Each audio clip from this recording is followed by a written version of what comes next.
histoire, celle de reprise, on est encore la preuve ici avec votre témoignage. Vous dites, alors je voudrais revenir sur quelques points. D'abord, vous dites à un moment donné, je ne voulais pas être dépendant du cédant. Cette phrase est intéressante. Qu'est-ce que vous entendez par là? C'est pas lui qui imprime le rythme de la discussion. C'est pas lui qui va m'infliger ses humeurs. Moi, j'ai besoin de vous dire. D'ailleurs, j'avais quitté mon boulot, donc j'avais complètement largué les amarres. Donc, j'ai besoin d'être en contrôle. Donc, je dois avoir des projets alternatifs. Puis, par rapport aux aléas, la reprise aussi. Parce que qu'est-ce que tente le cédant dans ces cas-là? C'est-à-dire à boucler le plus vite possible. En l'espèce, il avait 70 ans, donc il avait attendu. Le risque était qu'il attende encore plus. Il n'était pas prêt à attendre voilà, donc il s'agissait je dirais, de ferrer le poisson, donc de tirer sur la ligne, mais il ne fallait pas qu'il casse non plus. C'était un cédant qui était d'ailleurs assez secret, quand même. Oui. Au point que vraiment, donc j'ai pu aller de façon un peu masquée en me présentant comme un agent d'assurance, qui est un grand classique dans l'entreprise. Oui, c'est alors pour la première fois. La première fois, oui. Les salariés donc ont réellement découvert mon existence après que j'ai signé, après que je sois devenu leur patron. Avant, juste intéressant, c'est que vous allez le voir en déguisant, en restant en agent d'assurance, vous lui dites quoi? Vous nous posez quel type de questions? Alors, pardon, c'est pas le cédant que je vois, quand je vais à l'usine, visiter l'usine, je vois le cédant. J'ai vu le cédant 2 mois avant ailleurs, dans ses propres bureaux. Mais il me demande, quand je vais à l'usine, d'arriver sous un non pas un faux nom, mais en tout cas un faux métier. Vous cachiez ça? Non, pas, c'est lui. C'est lui parce qu'il ne voulait surtout pas risquer de déstabiliser l'entreprise. Simplement, par exemple, il y a un concurrent, un de nos rares concurrents n'est pas très loin. Donc, il y avait des contentieux. Si la nouvelle se sait, ça peut être assez déstabilisant. Donc, mais voilà, ça permettait aussi de respecter chacun. Ça permettait d'éviter de faire peur à l'entreprise si jamais on annonçait que l'entreprise allait être cédée et que finalement, par exemple, quand je passe à marche arrière ou je vais faire une autre reprise, tous les salariés auraient été déstabilisés. C'était ça la logique du cédant, de vouloir être discret jusqu'au bout. Vous assimileriez ça quand même un peu à un rapport de force, là, ce que vous avez vécu avec le cédant? Avec le cédant, oui. Parce que vous coupez les ponts un peu de temps en temps pour le faire mariner, si je puis dire. C'est ça? Oui, il faut. Donc oui, en tout cas pour moi il fallait, très clairement, parce qu'il avait son tempérament, il était comme une poule, il avait un groupe industriel par ailleurs, donc il n'était pas nécessairement pressé de céder, et sans doute me testait-il, et ben voilà, quand on me cherchait, enfin pareil, il faut qu'il me tourne un peu. Donc dans mon process de reprise, il y a vraiment 2 fois où je l'ai scotché pendant 2 mois, je n'ai pas donné cette silence radio. Pour moi, c'était pas très agréable parce que vraiment, je croyais dans la boîte et je l'avais vu et vraiment. Mais il fallait que ce soit au cédant de bouger. Donc il fallait que je le sèche un peu. Un petit peu clair, ça. Un petit peu. Ouais. Vous avez dit au départ, 170 dossiers vous avez étudiés, c'est énorme. Quand vous êtes sur Ardennes Plast, vous en avez d'autres en même temps? Oui, bien sûr. Combien de dossiers? On peut vraiment en étudier combien en même temps? À fond, étudier aussi, ça vient grand mot. C'est facile d'aller sur, je vais citer FUSA, mais sinon, les dossiers qui viennent aussi par le CRA. Consulter un dossier, ça prend pas beaucoup de temps, mais ça permet de valider et d'écarter et d'acquérir la courbe d'expérience. En visiter, là, c'est plus long. Donc de 70, je suis arrivé à 30. Et là, j'avais en dossier intéressant, actif, disons que j'en ai eu toujours 4 ou 5 simultanément. Et la difficulté était d'arriver à gérer les degrés de maturité dans la relation avec les cédants potentiels. Comment faire à un moment donné justement pour se jeter en quelque sorte un peu pas dans le vide parce que vous savez où vous allez, mais petit à petit vous éliminez des dossiers, vous retrouvez un avec donc Ardennes Plast et un autre dossier. À quel moment, quel est le signe qui fait que vous dites bon là c'est bon, il faut que je lâche le deuxième et je m'engage à fond sur un peu? Il y a des signes d'ailleurs. Tant que le protocole n'est pas signé, on ne peut rien lâcher à côté. Parce que jusqu'au bout, il peut y avoir la surprise. Et donc, j'ai vu d'ailleurs chez un ami qui a fait en même temps que moi, il a commis, je crois, l'erreur avant une semaine avant la signature du protocole, de transmettre son dossier au cédant. La relation qui était parfaite, le cédant lui connaît des corrections correctement, donc il disait que c'était très avancé. Le protocole n'a jamais été signé. Donc, tant que c'est pas fait, c'est pas fait. Vraiment. Et je pense que quand la date est fixée, la date de closing est fixée, là encore, faut pas y toucher, peut-être dans les 3 derniers jours on peut la décaler, mais sinon quand c'est un peu comme au battrape, enfin, il y a un instant précis, et si on le laisse passer, après ça peut être mort. Et à un moment donné, on donne sa parole. C'est comme ça que ça marche. Ah oui, ça au moment du protocole, quelque part, là on est réellement engagé. Oui, bien sûr. Oui, il faut qu'il y ait des postulats dans l'inverse. Est-ce que vous avez peut-être des regrets quand même sur cette phase d'observation et d'analyse de cette entreprise, des audits peut-être que vous n'avez pas réalisés et que vous avez regrettés après? Des regrets, non, clairement non. Alors, pas des regrets d'avoir pris, quand même, parce que voilà, dans la phase. Une trouille rétrospective, oui. Ah oui. Oui, parce qu'il y a d'autres affaires que j'aurais pu reprendre. Je me rends compte que j'aurais pas eu la même complémentarité que celle que j'ai eue avec Arden Trust. En clair, que j'aurais pas été la personne adaptée. Donc toutes les synergies qu'il y a, ce ne seraient pas exprimées de la même façon. Est-ce qu'il y a des mauvaises surprises une fois qu'on a repris l'entreprise que vous en avez eu, par exemple? Vous avez dit, tiens, j'aurais peut-être dû faire un peu plus attention à ça. Il y a plusieurs sujets sur lesquels je me suis dit j'aurais pu faire plus attention à ça, mais j'étais emporté par le mouvement de reste, donc vraiment encore pas vrai. Sur l'informatique peut-être vous m'avez dit. Ah oui, alors parce que j'ai pas fait assez attention, effectivement c'est l'informatique, je me suis dit bon l'informatique c'est l'informatique, ok ça va rouler. Et non là c'était on en était encore quand le fax, parfois un fax passait, ça coupait la liaison internet. On était censé être en EDI avec certains clients. Comment vous devez dire un fax, ça existait encore à l'époque, il y a 6 ans seulement. Non, ils étaient vraiment, la boîte était belle, les gars avaient une belle remarquable professionnelle, mais toute l'intendance était très préhistorique. Et donc cette entreprise aurait disparu elle aurait disparu en 2014 sans doute, alors qu'elle était donc une bonisse, pas de problème de marché. Et à l'époque, j'avais une certaine rage contre les autorités de l'époque qui ne réalisaient pas qu'il y avait des pépites dans nos campagnes qui pouvaient disparaître simplement parce qu'on ne faisait pas attention qu'il pouvait y avoir un cédant qui était un peu âgé, qui ne se préoccupait pas de la suite. Enfin, c'est l'histoire, le syndrome Moulinex pour ceux qui l'ont connu. Donc j'étais heureux, moi, d'avoir pu reprendre la place, qui est donc de sentir ce qui a été exprimé tout à l'heure, cette fierté retrouvée par tout le monde. Vous vous rappelez très précisément ce jour où pour la première fois vous parlez aux salariés, parce que les salariés n'ont pas eu le temps, entre guillemets, d'avoir peur, comme vous disiez tout à l'heure, pendant 3 mois, puisque vous leur avez. Ils l'ont su 24 heures avant, c'est ça? Pour ça, ouais. Ce premier jour où vous vous adressez à eux, vous en souvenez parfaitement? Oui. De vos propos? Ah oui. Comment vous avez commencé? Comment j'ai commencé? D'abord par les rassurer. Pas les remercier de me sauter à la bienvenue. Mais les rassurer, surtout ça leur donner un horizon de temps. Eux sentaient leur entreprise déclinée depuis une dizaine d'années. Donc ils avaient peur pour le boulot. Dans les Ardennes, on sait quand une entreprise, c'est une usine ferme, elle ne repousse pas toute seule, ensuite c'est fini, c'est mort. Ils ont leurs enfants sur place, donc il y avait une vraie inquiétude. Et ils étaient très inquiets à l'idée que, comme ils savaient que l'entreprise avait du matériel, que je rachète l'entreprise pour la revendre 6 mois ou 1 an après. Et au passage, évidemment, mettre à la poche. Donc c'est pas exactement ma tasse de thé. Donc je les ai rassurés en leur disant, si je dois vendre un jour, vous serez déjà tous en retraite. Parce que vous êtes là, je vous dis déjà là depuis un certain temps, déjà ça les rassurer. Et en même temps, vous avez eu un discours de vérité. C'est un peu ce qu'on comprend dans oui, parce que vous avez dit. Vous n'avez pas ménagé non plus. Vous leur avez dit, voilà, le travail n'est pas correctement fait aujourd'hui. Il y a voilà. Vous êtes, l'entreprise est en déclin, j'y crois, sinon je n'aurais pas acheté, je n'aurais pas misé.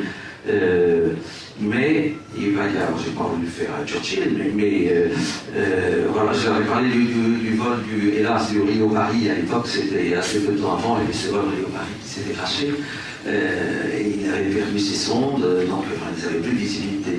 Et je leur ai dit que si on continuait, voilà, on n'était pas encore en plein impact, mais dans les 2 ans, on y serait très clairement.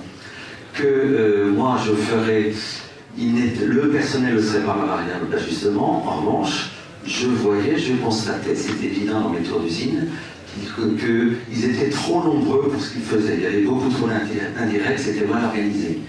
Donc je ferais sur moi, tant que je pouvais, de les garder, chacun dans l'usine. La contrepartie obligatoire, c'était qu'ils acceptent d'évoluer, de changer de fonction, de suivre des formations. voilà, pour que l'entreprise puisse se redynamiser. Tout le monde est resté. Oui, bien sûr. Oui. Mais c'est une vraie responsabilité parce que oui, dans ces régions, le problème n'est pas d'avoir une turnover, le problème c'est l'absence de turnover. Donc j'ai encore aujourd'hui des gars qui sont déjà beaucoup, hein, mais il y en a un, c'est triste à dire, ils vendent une maladie différente, mais ça marche beaucoup mieux depuis le départ.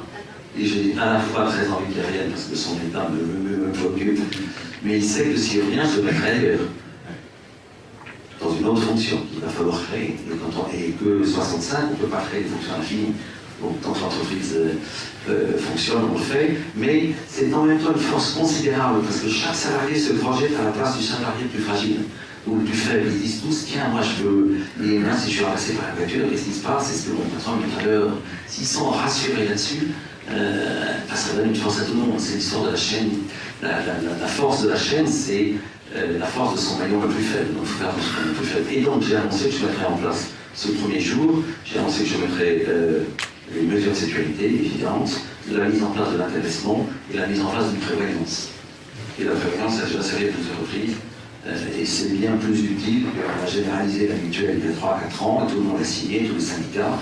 C'est une fausse bonne mesure. La vraie mesure, c'est de mettre une prévoyance généralisée pour tout le monde. Bon, alors ça se fera, ce serait. Pour résumer en tout cas sur le discours de aux salariés et un conseil à donner à ceux qui sont dans la salle, c'est en tout cas se projeter dans le temps long avec eux. Oui. C'est ça. Le temps long, tout en restant dans le temps immédiat. Parce qu'ils n'ont pas tout, il faut jouer sur les deux. Alors la problématique qu'on va évoquer avec Jean-Christophe Pierres, c'est celle que qui a pu en être une pour vous, c'est celle de la valorisation de l'entreprise. C'est-à-dire combien vaut l'entreprise que je vais reprendre, comment, voilà, sur quel plan on est d'accord.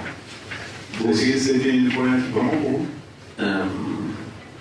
grâce à la formation au CRA, c'est que j'avais suivi, j'ai eu une discussion avec d'autres repreneurs, et puis après devoir pas mal de dossiers, devoir pas mal d'intermédiaires. Quelque part, j'avais une fourchette. Moi, le raisonnement, c'était l'industrie, donc c'était un multiple d'habitat qui était le fondamental. Donc sur la méthode, c'était assez clair. Jean-Christophe Pierres, sur cette question de la valorisation, peut-être d'ailleurs que l'on fait la distinction entre la valorisation et le prix, est-ce que c'est la même chose? Non, il y a un écart entre la valeur mathématique qui sort de formules qu'on applique, de multiples de l'hôpital et d'autres formules, et comment et le prix auquel on arrive à se mettre d'accord après négociation.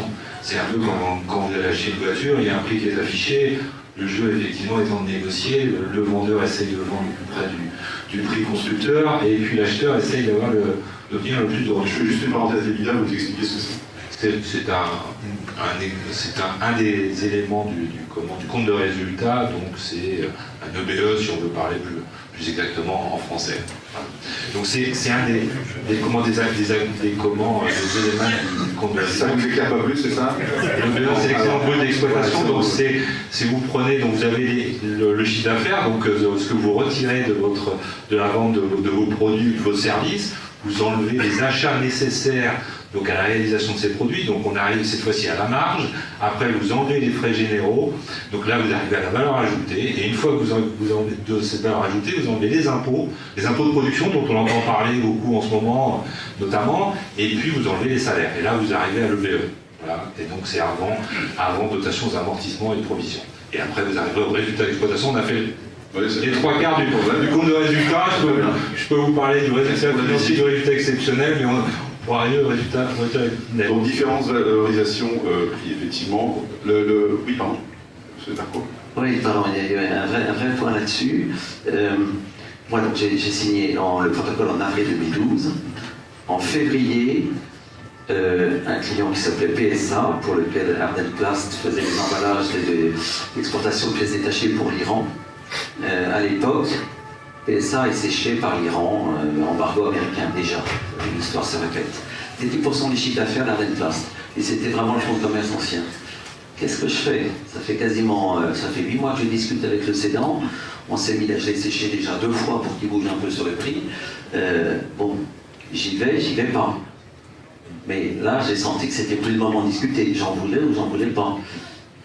j'y suis allé, donc peut-être que là, justement, le prix, la valeur, il y a eu un écart entre les deux, ça a été mon pari sur la suite qui a été gagnant. On va dire que la valeur, le prix en tout cas, c'est l'offre et la demande, c'est ça? Oui, c'est le résultat de la négociation. C'est le moment où chacun a l'impression d'aller d'un pas vers l'autre et pense arriver au prix juste. On a toujours le cédant qui rêve que son entreprise vale le plus cher possible et l'acquéreur qui essaye de rapprocher ça d'éléments objectifs ou subjectifs en fonction des circonstances ou de méthodes de négociation en coupant tous les ponts pendant 2 mois, par exemple. Alors la valeur, c'est donc purement mathématique, on va dire, globalement. Après, donc quels sont les indicateurs principaux? Donc le BE, vous avez dit. Voilà, l'ordonnement. Oui, ça fait partie des éléments. Donc déjà, on a plus 3 méthodes, hein, on va dire, si on veut schématiser. On a des méthodes, ce qu'on appelle patrimoniales, qui sont l'actif net comptable corrigé de la valeur du fonds de commerce, corrigé d'un certain nombre de plus-values. La problématique de cette méthode, c'est une méthode qui ne prend pas en compte la rentabilité. Donc, je veux dire, c'est un peu passéiste et la rentabilité est ignorée.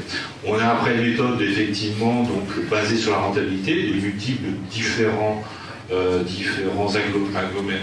éléments du compte de résultat. Donc le BE, le résultat d'exploitation, le résultat net, enfin le chiffre d'affaires, des fois même dans certains cas, qui prend en compte donc cette rentabilité parce qu'on regarde un petit peu dans le rétroviseur, éventuellement. C'est ça, c'est quoi la règle de référence bien? On est globalement au moins sur les 3 années précédentes et on essaye de se projeter au moins à 3 ans. Hein, pour aussi avoir des éléments prévisionnels pour pouvoir un peu fixer cette rentabilité et aussi examiner un petit peu la capacité à rembourser si on fait des financements extérieurs. Donc c'est pas une fourchette, c'est un râteau alors? Mais en fait, après, alors, je finis la dernière méthode, qui est la méthode sur les flux de trésorerie actualisés. Et souvent, en fait, on met en place les différentes méthodes et on fait des moyennes. D'accord. Hein, pour arriver à un prix dont. Et effectivement, on n'a jamais un prix fixe. Hein. Une entreprise ne vaut pas 1 256 000 et 30 centimes à la fin. Bien sûr, et puis il vous en reste un peu, je vous enlève les 30 centimes et puis aussi. Non, c'est vraiment, voilà, on définit une fourchette de valeur et après, à partir de là, c'est aussi la négociation et les arguments que chacun va pouvoir. Et la situation, je veux dire, est-ce que la situation d'entreprise permet d'attendre et de négocier ou est-ce qu'il y a urgence? Enfin, voilà, il y a un certain nombre d'éléments qui sont à prendre en compte sur cette valorisation. Et puis, juste dernière fois, est-ce que je vais être minoritaire ou majoritaire? Est-ce que je vais faire une décote?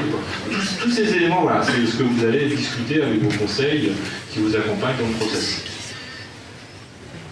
Une bonne négociation, c'est quoi finalement pour vous? Ça, vous avez l'impression d'avoir gagné? Non. Je sais pas, spontanément, je dirais qu'il doit y avoir une forme de frustration, tout de même à la fin. De satisfaction et simultanément de frustration. Et il vaut mieux que le cédant soit prêt à céder, tu vas dire. C'est pas forcément évident. Parce que là, ça peut faire monter le prix de manière assez délirante. C'est pas forcément évident, où il y a des cédants qui ont anticipé la cession et qui font du window dressing, qui améliore les comptes par certaines pratiques pour pouvoir améliorer la valeur. Donc c'est vrai qu'il y a ces situations que j'ai pu vivre d'amélioration de compte pour en tirer le meilleur prix, mais il y a des situations aussi d'urgence. Là, effectivement, là c'est aussi compliqué puisque le cédant encore a quand même un petit peu l'image, une vision idyllique de l'entreprise et effectivement il y a l'urgence pour retrouver des nouveaux clients et apporter de l'argent, trouver des éléments pour assurer la pérennité de l'entreprise. Merci beaucoup de votre témoignage. On vous applaudit, Benoît Alarcon. Merci beaucoup pour...